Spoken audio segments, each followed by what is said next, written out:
పిల్లల lunch box లోకి వంకాయ కర్రీ చేసి పెడితే అస్సలు తినరు. అదే ఇలా వాంగిబాత్ చేసి పెడితే డబ్బా మొత్తం ఖాళీ చేస్తారు. అండ్ సింపుల్ గా క్విక్ గా ఇన్స్టెంట్ గా చేసుకోవచ్చు.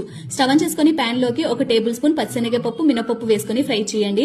2 యాలకులు 4-5 లవంగాలు ఒక చెక్క కూడా వేసుకోవాలి. ఇందులోనే 5-6 ఎండుమిర్చి అలాగే 1 టేబుల్ స్పూన్ ధనియాలు కూడా వేసుకుని బాగా ఫ్రై చేసుకుని కట్ చేసుకున్న ఎండు కొబ్బరి ముక్కలు చింతపండు కూడా వేసుకుని ఫ్రై చేయాలి. కొంచెం జీలకర్ర 1/4 టీ స్పూన్ వరకు మెంతులు కూడా వేసుకుని బాగా ఫ్రై చేసేసి కొంచెం కరివేపాకు కూడా వేసుకుని ఫ్రై చేసుకోవాలి. చూడండి ఇవన్నీ కూడా ఇలా లైట్ గా కలర్ మారేంత వరకు మీడియం ఫ్లేమ్ లో బాగా ఫ్రై చేసుకుని మిక్సీ జార్ లో వేసుకుని 1 టీ స్పూన్ వరకు ఇంగువ 1/4 టీ స్పూన్ పసుపు కూడా వేసుకుని మెత్తగా పొడిలాగా గ్రైండ్ చేసి పెట్టుకుంటే వాంగిబాత్ లోకి మసాలా పొడి రెడీ అయిపోతుంది. ఎప్పుడు కావాలంటే అప్పుడు మనం వాంగిబాత్ ప్రిపేర్ చేసుకోవచ్చు. స్టవ్ ఆన్ చేసుకుని ప్యాన్ లోకి 3-4 టేబుల్ స్పూన్ల నూనె అలాగే తాలింపు గింజలు ఇందులోనే పల్లీలు ఎండుమిర్చి పచ్చిమిర్చి కరివేపాకు ఉల్లిపాయ ముక్కలు పసుపు టేస్ట్ కి సరిపడినంత ఉప్పు ఇవన్నీ వేసేసుకుని ఒకసారి అంతా బాగా ఫ్రై చేసుకుని 1 టీ స్పూన్ వరకు ఫ్రెష్ గా దంచిపెట్టిన అల్లం వెల్లుల్లి పేస్ట్ అలాగే